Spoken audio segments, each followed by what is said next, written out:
Hey guys, what's up? It's the MWC 2019 and lots of smartphones are launching. So, the Sony Xperia X1 just launched and they announced it, and the specs are out, the trailers are out.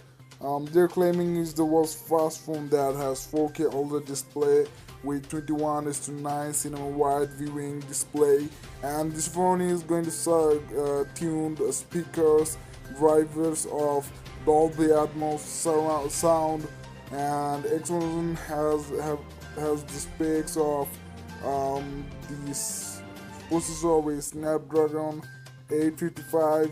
The IP rating is either 65 5 or 68, and the camera, there was three cameras. We can see that the 26mm main lens, and 16mm wide angle lens, and 52mm telephoto lens for portrait modes, and 2x optical zoom. So that was quite the specs of the Sony Xperia. Telling me on the comment what do you like, and yeah, always subscribe to the channel to get more videos like this.